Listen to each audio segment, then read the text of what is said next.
This is the Yanks Go Yard podcast with Adam Weinrib and Thomas Carinante. Welcome on into the Yanks Go Yard podcast. I'm Adam Weinrib alongside Thomas Carinante, just like the intro said. If you're not used to that by now, get used to it because we're going to be here every Monday, Thursday, 2 o'clock Eastern, recapping the Yankees baseball we saw, addressing the storylines, and what a juicy weekend in Milwaukee heading into the first Yankees-Orioles clash of the year. Hate to be breaking this news to you. If you haven't heard, we've lost Alex Verdugo, at least for tonight's game. He's on the paternity list, having a kid, so won't have him for the O's game to start the series. Not sure how long that'll last. But either way, the lineup tweak that Aaron Boone or whoever crafts the lineups, could be Aaron Boone, could be above him, made putting Verdugo in the cleanup spot resulted in 15 runs Saturday, 15 runs Sunday, and a good chunk of runs on Friday too. But that was a game that a lot of people were annoyed about, and rightly so. This series in Milwaukee had everything. In-game management controversy, in-game Aaron Judge behavior controversy, Judge waking up, the whole lineup waking up, Rizzo waking up, Anthony Volpe got in on the action on his birthday. Gleyber Torres had a bases-clearing double. Lots to like, obviously, and not going to forget about Carlos Rodon. How could you? But you get this weird game to kick off the series that has every Yankee fan on their absolute worst behavior. And the way that the series ended, it actually almost made me angrier than if the series had gone off the rails and they'd gotten swept. We'll talk about all that in a little bit. You can't give games away, but also apparently you can, because then you can just come back and score 15 runs back-to-back days and have position players pitching. Jake Bauers, Jose Trevino, Owen Miller throwing 58-mile-an-hour knuckleballs. All in all, this series legitimately had everything we could talk about until the cows come home, but luckily we won't be. No cows in sight. We're just going to be talking about it for a while. Not going to wait till we see any cows in suburban New Jersey. Thomas Carinante, welcome to the podcast. First off, hit us with an ad read. Second, man, we got just so much good shit on this show. So much. What's up, everybody? Thanks for tuning in. DraftKings is here once again at the top of the show, trying to get you involved. They're offering a fantastic sign-up bonus for new users. New customers can place a $5 first bet on any sport to instantly claim $200 in bonus bets, and all you got to do is sign up with our code, Yanks Go Yard, name of the site, name of the podcast. You'll also receive one no-sweat single-game parlay every single day after you sign up with this promo code. The best part is that you will get rewards even if your first bet loses. You get all of it. Doesn't matter what the outcome of the bet is. Pretty good stuff.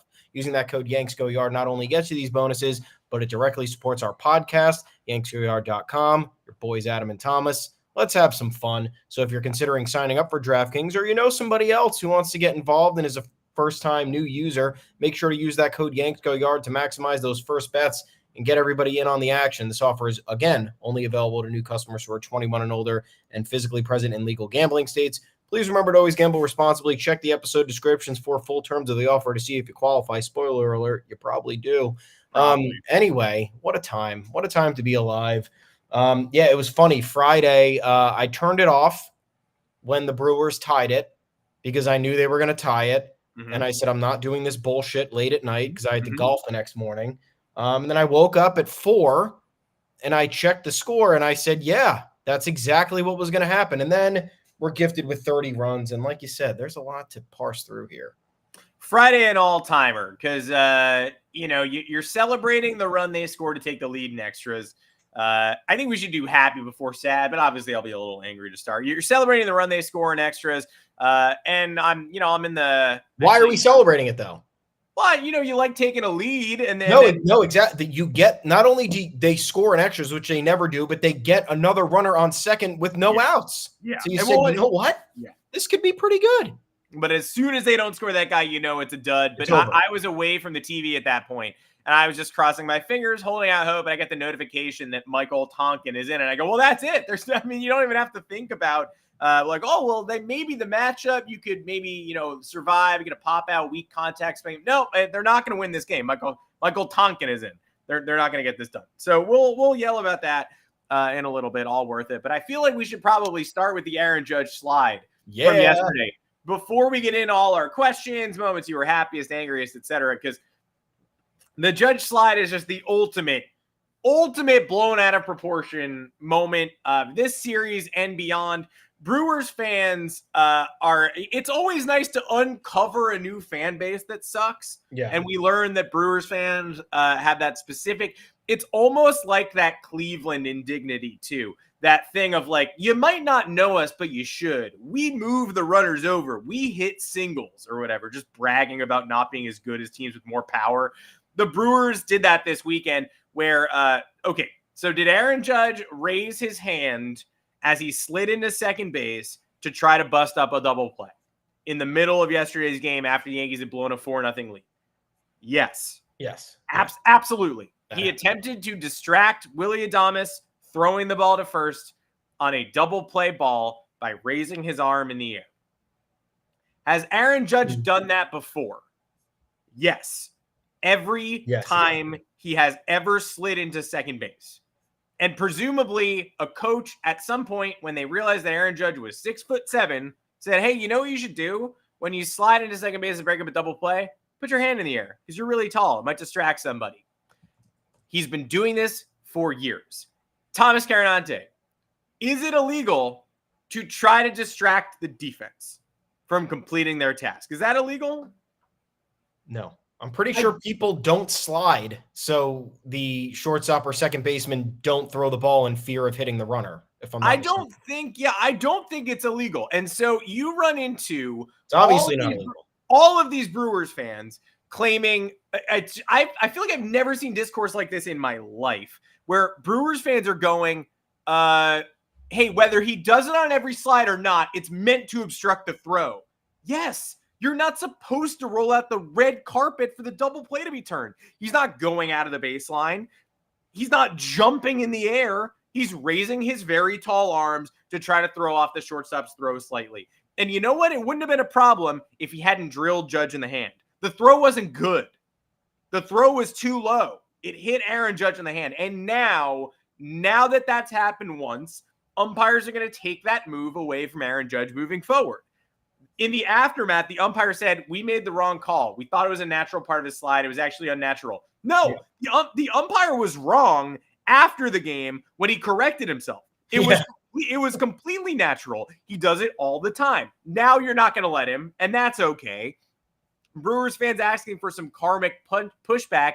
That's the karmic pushback. You decided to identify something that Judge has been doing forever, and you've turned it into something that now is illegal for him to do. And now in the future, at another moment in time, when Aaron Judge does it again, an umpire will say, okay, now we flagged this. We're calling it, instead of allowing him to do it for the rest of his career because there's nothing wrong with it. How much did it kill Pat Murphy, the Brewers manager, to come out and be like, you know what? It looked like Judge was doing something to obstruct the throw. He was getting in the way. Pat Murphy, like a 68-year-old chain smoker who, if he had his druthers, would send the Brewers guys in there to bust up the double play by full-on gang tackling the shortstop, which they used to do, by the way. Should you still be allowed to pick up the shortstop and punt him to break up a double play? No, I think it's good that we legislated that out of the game. But Judge can't lift his arm in the air. That's now a crime. Okay, great. Yeah. And to put a lid on it, Aaron Judge does that, breaks up double play, right? They're two. Technically, all these runs score with 2 outs. I understand. You know, it's another helpful way to prevent 7 runs from scoring with 2 outs. Pitch better. Don't allow 7 2-out runs. Don't allow 4 more in the innings that follow. Don't allow 15 runs in back-to-back days. I would love to hear from someone in Milwaukee what the devastating cause of that 30-run outburst was. Was it all the Judge slide? Did it pre-cause all the runs from the day before? Like, was that, did Aaron Judge raise his arms in the air in the locker room and convince Aaron Boone to move Alex Verdugo to the cleanup spot? Like, I wonder how far back it goes. How much can you blame on Aaron Judge's hand getting nicked by a Willy Adames throw that was too low?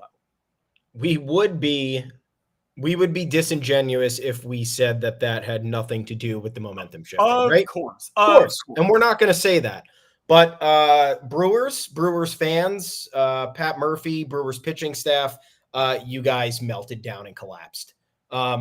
I I think if the roles were reversed, you and I would have a great time bitching about why this wasn't called interference, because we would do that. And then we would say, also, our team is pathetic because they gave up 7 2-out runs against all of the coldest hitters in the opposing team's lineup. Yeah.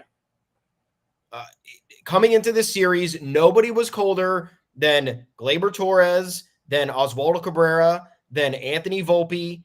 Then Anthony Rizzo was going in and out of, being a competent hitter. The only hitters that were actually on track who had notched hits against the Brewers during this rally were Jose Trevino and Juan Soto. So in any scenario where there are 2 outs, yes, Giancarlo Stanton's pop-up in theory should have ended the inning, and it should have been 1-2-3. But if you have a halfway decent, competent bullpen, which I think the Brewers do, isn't that their calling card, you should get one of the bad hitters out, especially pinning them down on 2 strikes on multiple occasions, but you didn't.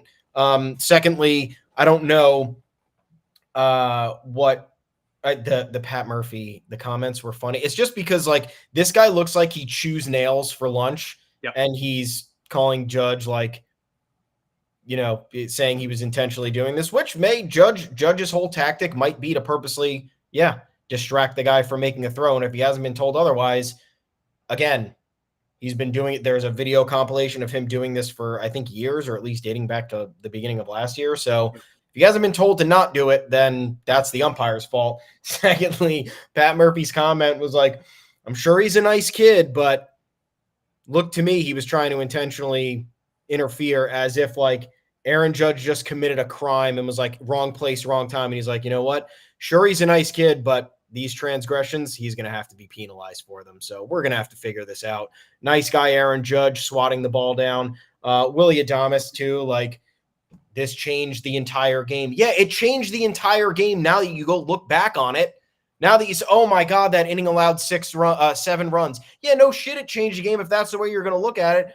What actually changed the game, though, is you not being able to execute, you allowing 30 runs across 2 days, you allowing an additional 4 runs after this inning. So it is what it is. Aaron Judge's slide, definitely something we need to talk about, definitely something we need to address, definitely something that probably needs to be maybe fixed or modified if people have a problem with this. Again, I've never seen this be an issue before until yesterday. And now that it's causing this much of an uproar and Brewers fans are acting as if that was the reason they lost this series. It was certainly something that shifted things. But again, the Yankees offense finally showed up against a bad pitching staff. Joe Ross hasn't pitched in Major League Baseball in over 2 years until this weekend. The guy yesterday was good. Tyson, what's his name? Not Tyson. Is it Tyson? Man, I mean, he's not even listed on the Brewers rotation depth chart as a starter. He looked good, but yeah. He's Tobias Myers. I combined them. Tobias Myers, again, don't know who he is. Most baseball fans don't know who he is, so that's probably more of your problem. And again, your lineup depth, just Brewers aren't that great. They're not. The offensive calling card is not their thing. So if you wanted to go into a slugfest with the Yankees, that wasn't the way to do it. So I would say the game planning here was probably a little bit of a mistake. Aaron Judge's slide, though, certainly was not the reason that you are not that good. No, and acting like umpiring mistakes never even out, too. Of course. Milwaukee, I gotta sit you guys down and let you know, you had I wouldn't even call this an umpiring mistake, but let's, at face value, let's say, hey, umpire gaff, and he let one slide and he shouldn't have. Let's take the umpire at face value. He said after the game, I made a mistake. Fine. You're going to get one at some point. Of course. You are not going to get all 162 games and look up at the clock and the calendar and go, oh my God, the umpires were 100% against us all year. They never benefited us once. No, you're going to get one. I promise you. And the Yankees are going to get one in the other direction as well, especially because they better tell Aaron Judge now that he can't do this. Yeah. Because he's going to keep doing this. Somebody better come and tell him, hey, by the way, that swim move's out. You can't raise your arms anymore, because otherwise he's for sure going to, because it is normal. But then what's going to be the slide rules then? If you can't even do, I'm not saying that shouldn't be banned, but we've now stripped down sliding to nothing. Yeah. And then fielders can't come in the base path to make it's becoming weird. And it's going to make it complicated. Like, I feel like people are not going to know what to do on the base paths now. I will side with Brewer fans on one thing. I don't understand why this is not reviewable. Why can't anybody review if there is a belief there was interference? That doesn't make any sense. Otherwise, though, everything reviewable. What? Why isn't everything reviewable? I know why. Yeah, exactly. You have challenges. You should be able to challenge them. We already have the loophole in challenges where you can use one challenge and challenge multiple things. And if you get one out of whatever right, you still get to keep your challenge. So like, that's not a weird loophole that we haven't figured out yet, and we can't review interferences. Either way, that's the only bone you're going to get from me. It should be reviewable. But otherwise, everything else is your fault. You allowed a 2-hit. You allow Gleyber Torres, who's been one of the coldest and worst hitters maybe in the league, to get a 2-out, 2-strike hit to give the Yankees the lead, and then let absolute chaos ensue after that. So the rest is not my problem. Once upon a time, yesterday was a game where the Yankees handed Marcus Stroman a 4-0 lead, and he blew it in a matter of seconds. Jake Bauers. On a Jake Bauers through-run home run. That was yesterday's game. You took all the momentum back, and so all you had to do was get the 3rd out, and you would have had all the momentum in the world. You would have won the series. You'd be crowing today, but instead, absolute hit parade, wild pitch, and you let an injured Ian Hamilton, who was generally sore, come and get you when you tried to make a little comeback the next inning. So let's go break it down. I mean, moment you were the happy. Also, if you can review everything, by the way, bringing in Michael Tonkin should be a reviewable play. You should be allowed to review that. Like if you bring in Michael Tonkin to pitch relief, the opposing manager should be able to say, whoa, that guy sucks. You shouldn't be allowed to make it. Pat Murphy should be able to be like, whoa, Michael Tonkin, are you sure? Is that a real? Are they actually trying to do that? I got to review that.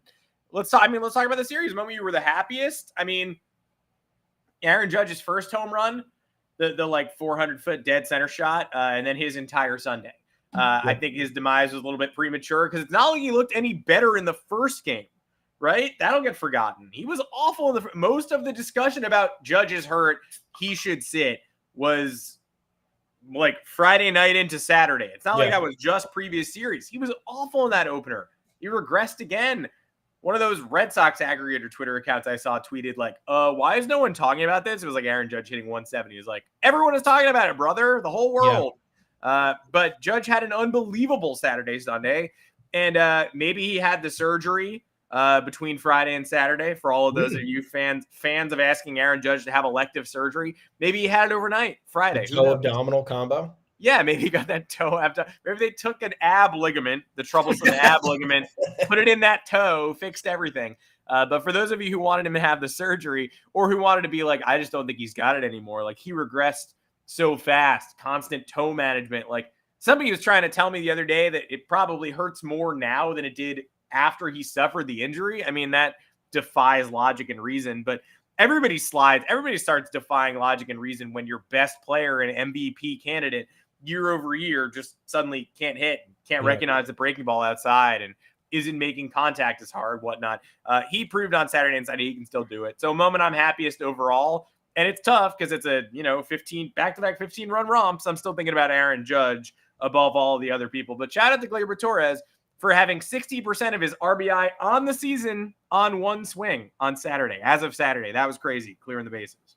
Yeah, I've been a real ass. I mean, I haven't been an ass. I've just been critical of guys who have not been performing, and two of those guys have been Anthony Rizzo and Gleyber Torres. So I have to give them props for turning it around. I love seeing them do stuff, and I want it to happen more. But when they're looking like they don't belong, something needs to be said. Nonetheless, huge series for the both of them. That did not make me the happiest, though. Alex Verdugo's 3-run homer made me the happiest. Why? Because Aaron Boone has been reluctant to change this lineup in a significant manner outside of the Volpe switch, which we have discussed a lot, and I think there's validity to both sides of the argument. But he was on Talkin' Yanks last week, and he was pressed about potentially moving Volpe out of the leadoff spot because his stats have cratered ever since, and he's been chasing more balls out of the zone, and he's not catching up the fastballs like he's been.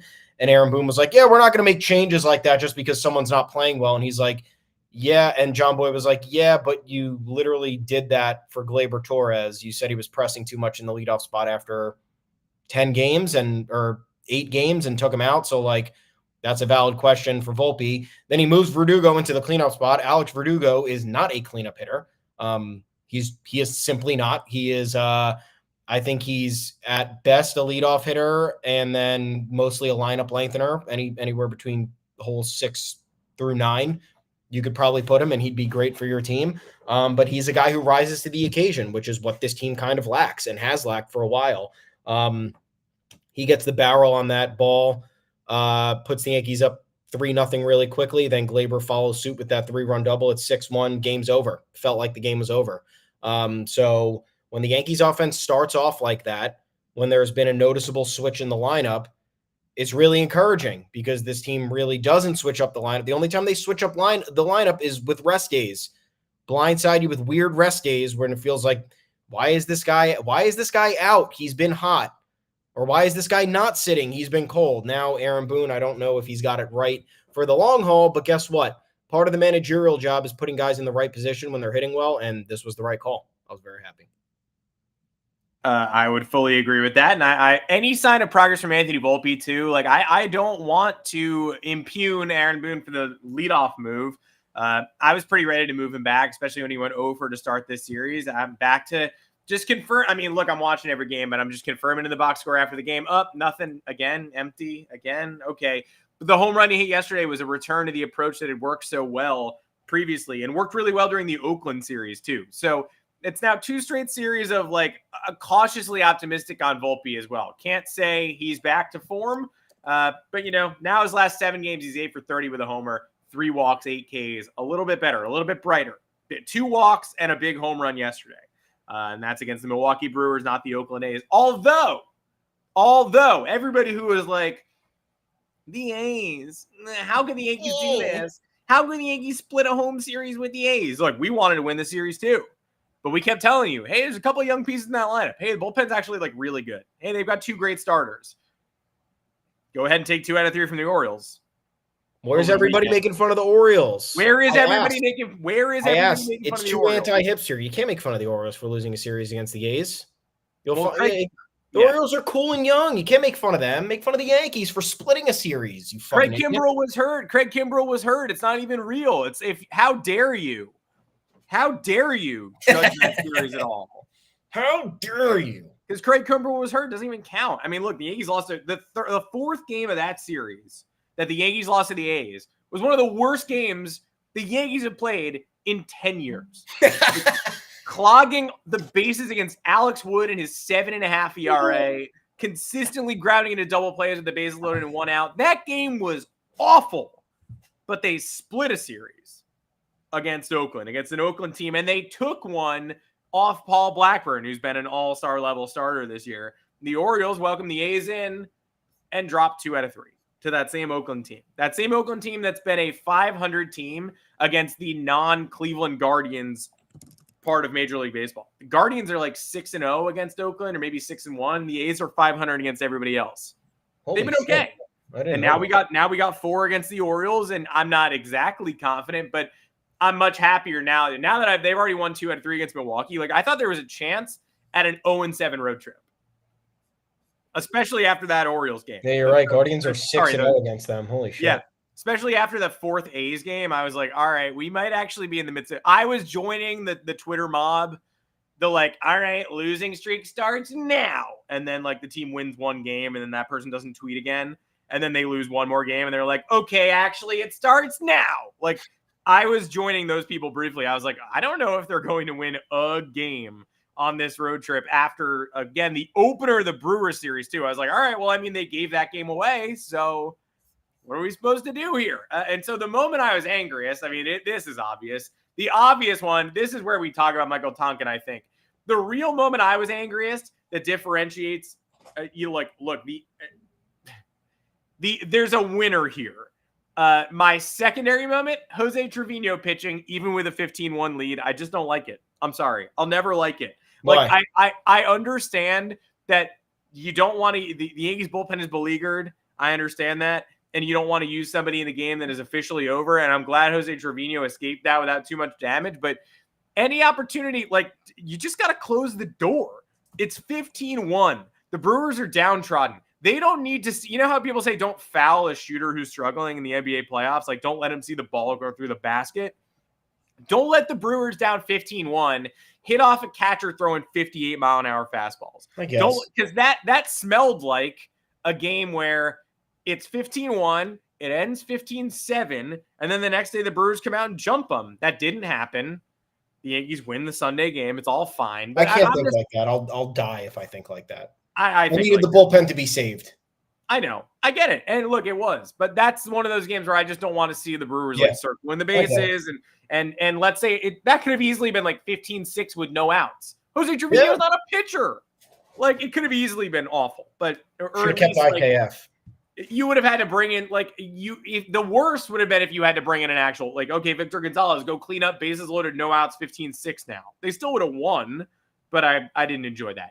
But my real answer is, of course, the Michael Tonkin situation. But I'm going to toss it to you for your angriest moment before we talk about the elephant of bullshit in the room. I am surprised that's your moment because I thought it would be Joey Ortiz, even though that'll be part of the conversation. But the fucking Jake Bauers home run, I'm just like, at this point, I need a break. I need one break with former Yankees doing this shit. It is constantly infuriating. It happens every single series we didn't call this one. We called Joey Ortiz right before we signed off last Thursday. But Jake Bauers, he got 50% of his home runs and 25% of his RBIs in one swing of the bat against the Yankees. He's played in 18 games this year. Just give me a fucking break.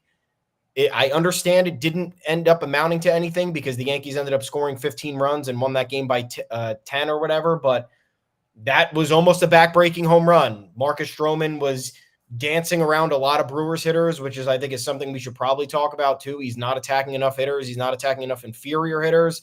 And it's increasing his pitch count. He's getting tired as the game goes on. And then he makes one mistake and Jake Bauers puts it over the fence for a game-altering home run that essentially cancels out Anthony Volpe's 3-run homer that shifted the tides after the Brewers were threatening in the previous innings and they couldn't get runners across. But I yelled when he hit that homer. It was the anger. I didn't get to see the Joey Ortiz because like I said, I went to bed. But that moment I was fully invested in us losing that game because of Jake Bauers' home run. Yankees just can't get Ortiz's out. They're going to be haunted by Ortiz's for the rest of our lives. Joey Ortiz, a glove first, limited bat prospect who Milwaukee chose over. Milwaukee said, hey, you want Corbin Burns? Give us Spencer Jones. Yankee said that is laughable for a rental. Absolutely not. There is no reason we should have to do that for somebody who's going to command a $300 million contract after this year. We will literally never do that. And they said, okay, great. We'll move on to Baltimore's offer of a glove first infielder and a lefty reliever who are going to make a starter who, how did he do this weekend? Didn't even see him, already on the injured list. Yep. Joey Ortiz hitting 220 entering this series. And I said at the end of the last show, he's going to hit his first home run in this series. Guess what? First at bat. Bomb. First game, ties it with a sac fly. First game, walks us off with a single. Unfathomably predictable. Got an even better stat for you at some point. Yeah. Yesterday with all the walks too? Yeah, that 33% of his walks this season came in one fucking game against us. Yeah. Well, it's unbelievable we got out of the series with a win anyway. I'm here to talk about Michael Tonkin, my friend, who it was helpful to know after the game that Ian Hamilton was generally sore, general soreness. So it made more sense, right? Sadly, I can get on board. I understand why that wasn't the guy that you used. But Victor Gonzalez was used in a tie game by Brad Ausmus, technically, not by Aaron Boone, against Oakland, and Zach Geloff tagged him with a home run. Victor Gonzalez was used in a save situation against the Rays, and he got it done with that diving play. Victor Gonzalez is a major league reliever, and he's not like the dream choice of mine to pitch the 10th inning with a 1-run lead. And this is also we're going to tell the Brewers to, hey, like you gave up 7 runs, so stop crying about the Aaron Judge thing.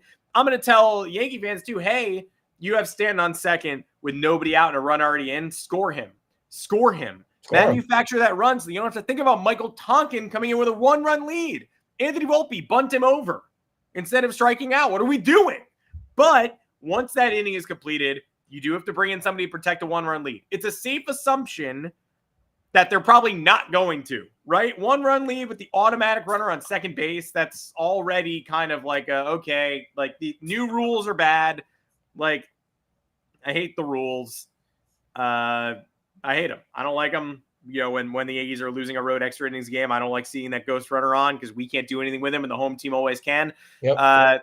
But so once it's a 1-run lead, I want Hamilton in. Apparently he can't pitch. I want Luke Weaver, one of my favorite erasers of runners and entire innings from the past week or so. He's been more of the Michael King role than Jonathan Loaisiga or anyone else we tried to throw in the Michael King role since then. I would have liked to have seen him. Although iffy coming off all his work in that Oakland game, I get it. I understand. I'd like to see Victor Gonzalez. I don't even need Clay Holmes to come out and pitch a second inning of work after 10 pitches. I would like to I do. Yeah. I actually didn't want to see a second inning of Clay Holmes. But Michael Tonkin is the worst option of all of the options you've got in front of you behind a second inning of Clay Holmes for sure, which wasn't even my preferred option. But I would have rather seen a second Clay Holmes inning than Michael Tonkin. And immediately, first pitch, wild pitch, immediate game time. Pass ball. That was on Trevino. I'm calling that a wild pitch. Are you? Why? I mean, pops. They've never met each other before. I'm putting is there a mutual blame? Is there a thing where I could do like wild pitch pass ball? Is there some sort of like additional stat that means like he's never met this pitcher in his life and has no idea what he throws? I can't believe they brought him in extras, and they're now 3-15 on the road in road extra innings, ghost runner games. And that's endemic. That is, that's pitchers being unable to corral the ghost runner, but it's also bad offensive approaches in the top half, not able to add on, score multiple runs. One of those was, of course, the Cleveland game a couple weeks ago where they had it and then they made a bunch of defensive gaffes and then suddenly they didn't. And that was sort of the outlier, though. Most of these games are extra innings on the road. You got the ghost runner. You don't score him. You get immediately walked off because the other team is better at manufacturing runs than you are. And this is one of the Yankee issues that I actually don't think is random. I think it's an epidemic of their inability to handle this, manufacturing runs in tight games. Now, they're lucky that they don't have this rule in playoff games. So it's not going to carry over. You're not going to see this in tight October matchups. But it is important moving forward to think about the reason why you keep losing these road extra innings games and how we can prevent this. It's not all just, hey, we brought in a random guy, or hey, Ian Hamilton was hurt, we had to bring in Michael Tonkin. Often it's we just couldn't execute in the top half, leaving us susceptible in the bottom half. Our weak underbelly was poked and prodded by sticks. But hit me with your Clay Holmes 2 innings. I'm going to let you defend that because I get it, but I was angry at the other moves that weren't made. Well, I'm not even defending. I mean, I would have opted if the options were Clay Holmes for 2 innings or Michael Tonkin, which apparently seemed like that was it because I don't know why nobody else was used. Then I'm going Clay Holmes for 2 innings because he threw 10 pitches, 8 of them were strikes in the 9th. That's not a day of work. That's a bullpen session. Yeah, that's that's what he's throwing on his day off. So you can afford to use him in the next inning if you really wanted to. Boone's excuse was that he's on pace to pitch 80 innings, which was never a fucking problem before for anybody who's been in the Yankees bullpen over the last few years. They have no problem burning guys out early in the season. So I guess, hey, maybe if they're changing their ways, excellent. But in the early going, everybody right now is susceptible for pitching too much. And secondly, it was just another one of Aaron Boone's attempts to steal fucking outs, and it never works. So stop trying to do it. Michael Tonkin, who just got to the team, is not going to be somebody who's going to steal outs for you. He's not going to help you live to see another day on Saturday and Sunday. He's going to not, I mean, was he bad? I don't think he was bad for being put in that situation for who he is as a player, but like he just wasn't going to get the win for you with the track record that you know how bad you are in extra innings. Why are you going to put yourself at risk for losing the game? If you wanted to start, if you use Clay Holmes in that 9th inning in a tie game, then what is your reason for punting it the next inning? You just wasted a fucking Clay Holmes outing. That's my take. So you bring Clay Holmes out for another 10 pitches in the next inning. Worst case scenario, something happens. His pitch count gets a little elevated. take him out after 18 and then bring somebody else in, or put Tonkin in a better situation. I mean, that wouldn't be a better situation. Or I don't know why Victor Gonzalez couldn't come in. I don't know why anybody else couldn't have come in, but that was a wasted Clay Holmes appearance. It was a wasted attempt to steal outs, and it started the weekend on a really wrong. Things could have gotten really bad if that was the way that the Yankees have very much found a way to either not ride the momentum properly or get stuck in the doldrums. This could have been the worst of both worlds if they had not responded the way they did on Saturday. Thankfully, they did. I'm very happy for it. But Friday is worth talking about because it is a symptom of a larger problem that the Yankees still have not addressed in 4 years. And I think it actually made me angrier in retrospect that they blasted the doors off on Saturday, Sunday. Didn't need any of these relievers for tight games. Yeah, well, of course that's how it works. Oh, we have to save Clay for Saturday or Sunday, but you might not fucking need him. But I assume they were going to lose blowout games, and that's why they wouldn't need Clay. And the fact that they won them both, it's like, you got to be kidding me with this. I mean, look at the number. First of all, they used Luis Gil, who struggled in that game, to start the 6th inning, and he immediately gives up a double. That guy scores on productive outs. Here are the relievers who preceded Holmes. Marinaccio threw 15 pitches, and he's actually been good lately. He's actually been good. Props, Ron. Dennis Santana throws 12. And we take him out for Caleb Ferguson. Caleb Ferguson throws 14.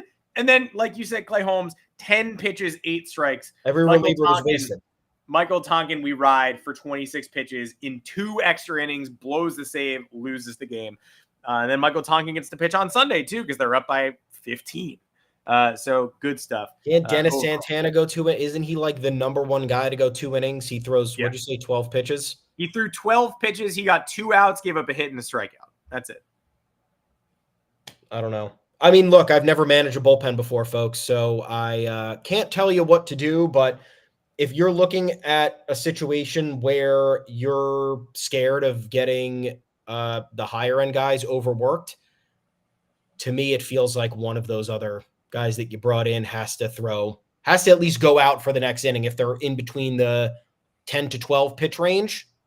Again, 10 pitches is not a day of work unless you're you want to talk about like power ranking the things that we'd like to punt. Like Yankee fans get angry when they punt anything, but let's say they're like down 6-2 in the 8th inning against a good team and they throw their worst reliever. I'm more fine punting that than I am a game where they have a lead in extra innings. Yes. On the road. Like all Yankee fans are like, oh my God, they're giving up.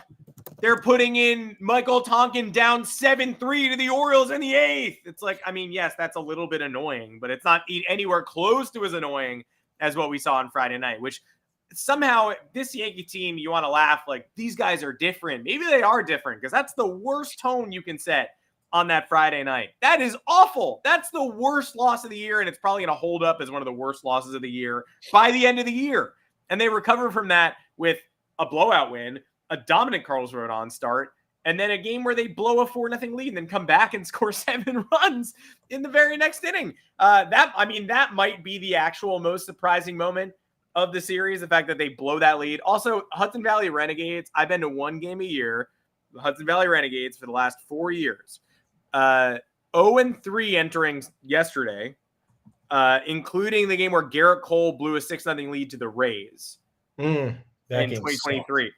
And then they blow that 4-0 lead yesterday. I'm like, this is actually unbelievable. Like, I can't go to this stadium. And then they come back. They buck that trend. That's nuts. Congrats to the New York Yankees. That might be the real most surprising moment, but I'm going to put this one on Anthony Rizzo's shoulders. They move him down in the lineup. We have a piece, spoiler alert, back on the back end. We have a piece pending that we can't run.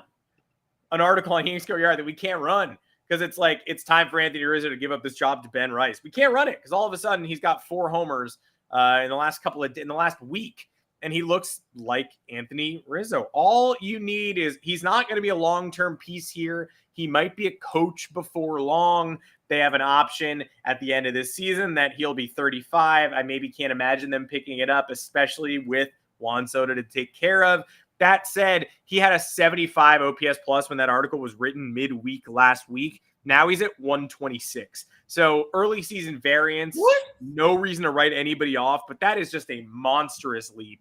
And I'm going to give him credit and say that he surprised the hell out of me because I thought I didn't think he had it anymore. And I don't know how long he has it, but I know it's still in there. It's still in there. I hope it can last. Apologies for now. There are still concerns about the longevity of all this, but that was a good rebound for Riz. Congratulations. I hope that's a good momentum shifter for him.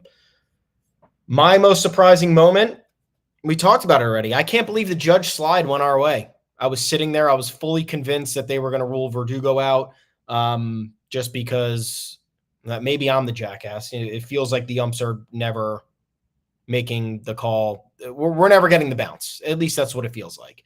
And I could be wrong. Rival fans, please tell me. But I watch a lot of baseball.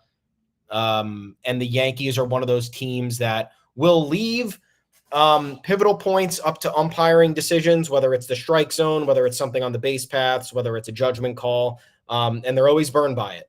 And it's twofold. One, it's the Yankees' fault for constantly being in those positions, and two, it's the umps just being fuckers and clearly hating the Yankees because I think, as evidenced by Aaron Judge's ejection last week when he didn't say a word, there is clearly some sort of power trip among the umpires to make an example out of the Yankees. But shocked the Judge slide went our way. Happy that it did. Still think it should, even though in the article I wrote that it could easily have been seen as interference based on how it all went down. I think more so it could have been seen as interference because of Adames' throw was so fucking bad. But otherwise, Judge is a large man, and that's an imposing arm. But props, man. Judgment call, bang, bang. Couldn't review it. We got the bounce. We got a 1-run bounce. I'm giving the Brewers. We got 1 run out of that. We did not get 7. The other 6 are your fault. You suck. You do suck. I can't believe that that's the way that the Brewers went out sad in this series. They're a better team than that, I think. Or maybe they're not because they rely. Disciplined team. I feel like every time I watch them, they're playing good defense. They're pitching well. They're not getting hits because that's not their calling card. But everything else is fundamentally sound. Yeah, agreed. Thing you might have missed. We're agreed here. We're handshaking here because how are we going to do this whole series and talk about the offensive dominance? And talk about the weekend, the wins, the surprising way that things turned out, and not spotlight Carlos Rodon's start on Saturday. Far too many people, even during his early success, have still been down on him, have been citing velo drops, have been acting like you should immediately be able to compare 2024 Rodon and what's working to 2022 Rodon and see a direct correlation that pitchers can't change, that pitchers can't adapt. Like, oh, wow, the velocity is down 1.2 from 22. This isn't sustainable. Or he's messing with other pitches. He shouldn't be doing that. This isn't sustainable. He found the slider on Saturday. He had the fastball working. He looked like a wet dog, and Ashley Rodon gave me a shout-out. So shout-out to Ashley because I noticed that he's now the spokesperson for these jerseys being wet and bad. He was just destroyed. He sweats, and that's fine. We all sweat. A lot of people sweat. But Nike said these were moisture wicking. And I don't know am I not up on what wicking means? Is that like slang I don't understand? Because these are actually just moisture crafting, like moisture retaining. I see so much moisture that I never saw before. It's like the Seinfeld episode where they all go after the fat-free yogurt place that clearly has fat. Like, how could it taste as good? It's fat-free. It's not. Actually, there's fat in this yogurt. Now, Jerry Seinfeld would say you can't make funny jokes about yogurt anymore. Too PC, too woke. But I dare to go that far. I'll say you can actually still make funny jokes about yogurt and jerseys. Rodon, beyond the wetness, was incredible. And I think you want to just reinforce, hey, let's not forget about this. Why? Because I asked last week. I asked nicely, too, can we just get the guy good press? He throws 7 scoreless against the A's. It goes to waste. It was the same story with Nestor over the weekend. He goes 7 scoreless against, what was that? The Blue Jays? I don't even know at this point. Nestor also shut out the Rays, right? Yeah, the Rays. It was the Rays, yeah. And we lose 2-0. So it's like, Rodon, finally, like, what's everyone asking for? They're asking for an efficient outing. They're asking for 7 innings so the bullpen doesn't have the strain on it. He does that, and the Yankees lose the game because they're not competent. They can't hit the ball. This time around, we get the complete reverse effect. The offense is so fucking good that it doesn't even matter who was pitching. Luis Gil could have pitched and given up 8 runs. It wouldn't have mattered. You wouldn't have even thought about Luis Gil having a bad outing. It would have been like, wow, the offense is back. Haven't seen 15 runs in an eternity. That's pretty good. Carlos Rodon, though, 3 quality starts in his last 4. with the only outlier being that one in Toronto, which I'll still back them for because they fouled off 27 fucking pitches. Well, yeah, they're cheating. They're cheating Yeah. at the Rogers Center. They fouled off 27 pitches. He was only able to last 4 innings because he threw over 100 pitches. Look, are there still concerns here? Sure. I'm not concerned about the velo because it seems like he's got a healthy pitch mix and the fastball still has life to it and he's locating it pretty good. So I'm not gonna split hairs there. The efficiency of strike throwing could be better. He's at 62% for the year. I think we could we can get that up a little bit. He threw 53 strikes on 93 pitches against the Brewers, but he struck out 8 batters. And again, look, this series was great. I'm not taking anything away from anybody. The Brewers are very bad offensively, though, and they don't have a great pitching staff. So this is something the Yankees should have done. They should have handled their business, and it should have been relatively painless, but it's just not the way it works in Major League Baseball. I'm taking everything with a grain of salt in the most positive way. I love the trends that we're seeing. I think we also have to understand that the Brewers probably are not a playoff team. The Yankees should have been scoring, double-digit runs against somebody like the A's, and they didn't. But nonetheless, it's early in the season. The bounce back energy is there in kind of all of these departments. And I'm not overlooking a good start from a pitcher who needs to rebound this year. I'm not overlooking a 30-run weekend from an offense that was anemic and continues to be anemic in these stretches where we can't afford to have it. So it happened. We're happy. Press for Carlos Rodon should have been better. Should have been better press. This is the first time since the Guardian series where I've been like, that's not how I expected that to go. Yep. Oh, okay. I mean, they won the Rays series. They won that miracle game in Toronto, but this is definitely the first time. Rays are apparently the worst team ever. Yeah, the A is not a major league team, even though they beat the Orioles and no one's talking about it. This is definitely the first time since that Guardian series where I've been like, oh, that's not what I remember from 2020 through 2023. Like that's a little bit different than that worked out. Not how that's very cool. Speaking of the guys from the team in 2021, the guys 3, the Padres end of the Juan Soto trade.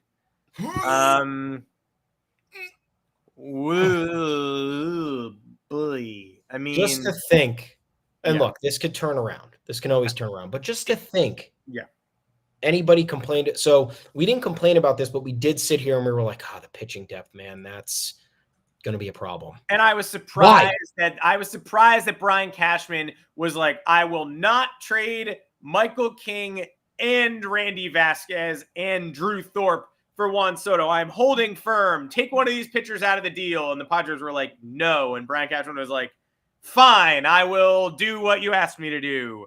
And so we were just kind of like, I can't believe that he was so hardline against doing it and then immediately relented like 3 days later when he realized that it probably wasn't enough. Anyway, the package that they were asking for, Juan Soto is generational, like he says. There's no amount of high ceiling but untapped potential pitchers that can match Juan Soto. The Yankees probably had to throw in 3 more to make it fair, but that's not how trades work, and so they didn't. And so we were sitting there being like, I'm surprised that Brian Cashman had to give up everything that San Diego asked for and wasn't able to switch any players in and out and figure it out. That's what we were concerned about, I think. But it has a lot of pitching depth. Yeah, we raised that flag.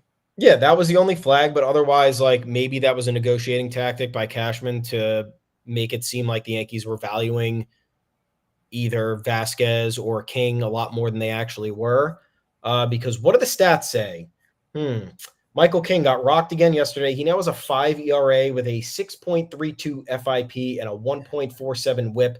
In 7 games, 6 starts, he leads the NL in home runs allowed with 10, and he has walked 21 batters. That also leads the NL.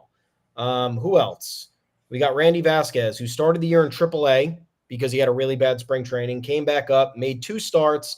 He has allowed 5 earned runs in 7 2/3 innings in those 2 outings, 11 hits, 3 walks, only 5 strikeouts, good for a 6.83 FIP, 1.83 whip. That's not good. Kyle Higashioka is a backup catcher. He is batting under 200 and is doing exactly what you would expect him to do. Minimal offense and solid defense behind the plate, but he's only played in 8 games. Then you have Wandy Peralta, who was actually pretty good to start the year, but the peripheral metrics, like we were kind of worried about for signing him longer than 1 year, still are showing bad results. Entirely Blue Baseball Savant page. And then the last 2 or 3 games he's gotten shelled. Blew that last game in Colorado for them, gave up 4 runs in less than an inning of work, and put the guy who came in behind him in a bad position, who eventually gave up the game-losing hit. And the best performer out of all of them, Johnny Brito, 10 games of relief, 4.40 ERA, 3.88 FIP, 1.40 WHIP. He has 6 strikeouts in 14 1/3 innings. He's allowed 17 hits. I can't believe we even thought that was too much. Not we, but like collectively, some people were sitting there and they were like, you can't possibly trade Michael King. How could you do that? Mm-hmm. Like, what do you mean, how can I do it? He's going into his age 29 season and he's got 2 years of control left and he has 19 career starts. You're viewing Michael King as an integral piece with 19 starts under his belt? Are you crazy? That's what's going to hold up a Juan Soto trade, even if it's for a year. Again, all the people saying, oh, it's only for a year. Guess what? Juan Soto's changed the entire complexion of the offense. It's just what's happened. Doink. Yeah, I mean, I wasn't interested. Michael King's elbow worried me when he was a Yankee. And as soon as he wasn't a Yankee anymore, I was like, all righty then. The talk of an extension was a little bit premature. Let's see how it goes. I mean, again, if this were any other franchise other than the New York Yankees, you'd be crediting them for using a great month of Michael King in the rotation at the end of a lost season and using that to get Juan Soto. Yep. Making Michael King the centerpiece. Yeah. But since it's not the Yankees, you're going to question the amount of depth that they lost. The Yankees still have Will Warren hanging out in the minors, ready to go. Still got Cody Poteet. Spun a pretty great start. Things haven't been quite the same since they sent Cody Poteet down. I miss him. Bring him back. Yeah, where is he? Bring him back. Bring him back. That guy was cool. I mean, at some point they're going to limit. They're going to limit Luis Gil's innings at some point, you would think, and then maybe Cody Poteet comes into effect there. Garrett Cole theoretically would love to see him. That would be great. Cody Poteet, the truth. I think the Yankees have the bullpen hasn't exactly printed guys. No, you end up with Michael Tompkins of the world. You end up with Cody Morris, cameoing and never appearing. Folks, I don't know, but. The one thing I can say with a pretty solid degree of certainty is that I would rather have Juan Soto than the package they surrendered. That's as far as I'll go. This is not a judgment on Michael King long term. Nope. This is not a judgment on anybody else. Johnny Brito, I'm not saying I'm writing him off forever. I'm just saying, give me the roster with Juan Soto. Give me the roster with Juan Soto. Yeah. Give me the roster with Juan Soto against the Baltimore Orioles, who could be in a better spot right now. They could. I still am not terribly confident in the Yankees, especially without Verdugo on the paternity list, running roughshod over Baltimore. I don't think that's going to happen. They're going to give themselves a shot. This should be an interesting series. I would be happy with a split. I would be very satisfied with a split. You're just trying to erase games off the schedule right now. You're 19-10. You're in a good spot. If this four-game road series with Baltimore is not how I want to be introduced to the Orioles rivalry this year, if I had my druthers, it's like when it always felt like their first series against the Red Sox was 4 games at Fenway. 4 games in Baltimore, not my cup of tea, not my choice. But hey, I'd be down for a split. I'm definitely not going to make any grand proclamations at the end of this episode like the Joey Ortiz thing, which then immediately happened. I'm also not going to be like, last episode I was like, hey, give them some love. They're 17-8, too much negativity. And then they went out and had, again, the worst game of the year, followed by an even worse game. So I'm definitely not going to be like, respect my boys, only for them to show up and do absolute garbage, just tap dancing on my personal grave. But I would be more than happy with a split, just a representative effort. And if you're going to lose, blowout is fine. If you want to save that bullpen, you can lose. You're going to lose one of these games probably in a pretty extensive blowout. Baltimore's too good. Baltimore, if you're going to lose, you're probably not going to just lose tight ones. There's probably a blowout-ish game in here, and that's ultimately fine. Fans are going to have to realize that. Luis Gil, Corbin Burns, perhaps? Sure. That doesn't feel great. That definitely does not feel great. No. I'm not going to be a hater, but I'm glad Stroman's not facing this lineup. I don't think I think he needs a couple more starts under his belt before he faces a lineup like this. He's dancing around way too many inferior hitters, and there aren't any hitters right now to dance around in the Orioles lineup. If you ask me, even the guys who are, quote, underperforming, like Cedric Mullins batting .222, but he's bringing the power. He's got 6 bombs. Anthony Santander batting .218. He's slugging .436.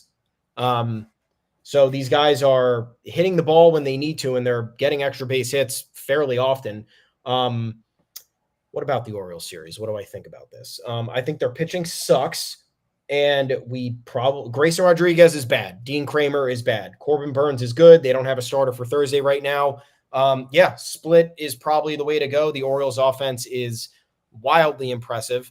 Based on the way Clark Schmidt's been pitching, they are absolutely going to get to him the third time through the order without fucking question. Unless Aaron Boone has a plan here. Let's get Clark through 4 or 5 before he has to face the third. Let's bring in Luke Weaver for 2 or 3. Maybe that's the way to neutralize it. I don't know. Again, never managed a bullpen before, but I'll try. I'm scared of Gunnar Henderson. He's the best fucking player I've ever seen, I think. Right? I don't. It's crazy what he's been doing. And I just looked online because I saw Jordan Westberg is hitting .304 with a .903 OPS plus. Mm-hmm. My Topps 2024 gold foil is selling for $20+. Mm-hmm. Come at me. I'm going to sell that. But yeah, this offense is good. So I'm upset that I guess maybe we're not going to be able to face Craig Kimbrell, because that is a blown save waiting to happen, even for a team as incompetent as the Yankees in the later innings. But Orioles doing their job, hitting the ball well. They're getting quality outings from guys who are supporting their starting pitchers. In theory, though, this Orioles team still has a lot to prove to me if I'm going to be scared of them. And that's not an insult. It's just they haven't been along for very long. They have proven nothing in the postseason yet. They did nothing this offseason to really supplement the roster in a way that would make me scared. So they're going to have to actively scare me this week. Yeah, and they just might. We'll see. I do think I'm glad that the Yankees are coming in on a bit of a heater, because they're going to have to put up runs to compete in this series. They are, absolutely. You think that we're being annoying talking about the Orioles? Just wait until we got to face the Red Sox and their league-leading ERA. League-leading ERA with all these jokers. Are we kidding? I think we're kidding. 16-13 with an 18-11 Pythagorean record without any of their best players. I hate that franchise. If the Red Sox roster was in Toronto Blue Jays jerseys, they'd be 8-21. So just get ready for when we have to face it. It's unbelievable. I just don't understand how Red Sox fans don't wake up thanking their lucky stars every fucking day that they root for that franchise. I don't get it. All they do is luck out. And they suffer devastating injuries and no consequences. But then all those fans are still like, oh, there's nothing harder than being a Red Sox fan. Unbelievable. Crawford had the best ERA in the league heading into Saturday or Friday. Yeah. Tanner Houck is going to win the Cy Young this year. I mean, he actually might. He actually might. There's nothing harder than being a Red Sox fan. You compete all the time, no matter what. If I could choose to be a fan of a team, it would be the Red Sox, based on recent 20 years of history, titles, ability to rebuild and reload, farm system, and the fact that nothing on the surface seems to matter because there's always magic at your home stadium. Dansby Swanson, Gold Glove shortstop, doesn't know how to track a pop-up. Yesterday, the Red Sox walk off the Mike Tauchman game because the best defensive player on the other team goes, I do not see this baseball, and I'm going to make a wild flail at it and ruin the baseball game for my team, the Chicago Cubs. It's unbelievable. So I still think the Red Sox are a third-place team right now for whatever reason. They're better than the Rays. They're better than the Jays. I actually think they're going to finish the season ahead of Toronto. Maybe not the Rays, but definitely the Jays, who are woof, arf, smells bad up there in Toronto. John Schneider. Toronto sucks, dude. I think Toronto sucks. They really do. I think Toronto sucks. And again, I hope when the Blue Jays and the Red Sox play each other, I root for the Blue Jays. Toronto fans getting humbled, it's kind of fun. Not humbled. Unfun. Not unfun. Get humbled, boys. Get humbled. And it's all boys. It's all little boys. Every vocal Toronto fan is a little boy, not a man. Hey, we'll see everybody back here on Thursday, see what the Yankees can do in the first 3 games. We'll be live during the 4th game of now. So please join us. 2 o'clock Eastern every Monday, every Thursday on all podcast platforms, Apple, Spotify. I love Boston. I think the city of Boston's beautiful. I cannot believe how angry Boston fans are all the time. The Knicks and Rangers are on playoff runs. The Knicks are doing things I have never seen a Knicks team do before in 30 years. And you know what Boston fans call that? April. Because the Celtics do that every fucking year. And those people are still like, oh, no city worse than Boston. The heartbreak knows no bounds. I'm Adam Weiner. You can find me on Twitter at Adam Weiner. Thomas Carinante. Where on earth? Where can people find you? I'm on Twitter. It's still Twitter. You type in twitter.com. It's still twitter.com. It still works. Why? It's not X. No, Until they change it to X, I'm calling it Twitter. And I am at Tommy's_takes. We are both at the official Yanks Go Yard Twitter account at Yanks Go Yard FS. Head on over to yanksgoyard.com. Plenty of content there. We're having a great time. Thank you guys for reading. Numbers are up. We're having a good time getting all the information out to you as quickly as possible, putting our spin on everything Yankees. Thanks for tuning into the podcast. We appreciate it. Yankees O's. Let's have a good time. Enjoy the rest of your week. We'll talk to you Thursday live during the series finale. You guys are the best. We'll see you later. It's true. Yanks Go Yard.biz, twister.gov is where you can find us. Yes, it's still Twitter to me. Will never be X. But join us on yanksgoyard.com and join us here on YouTube or on all podcast platforms. We will see everybody or talk to you, not see you, just vocalize in your direction on Thursday. Take care, everybody.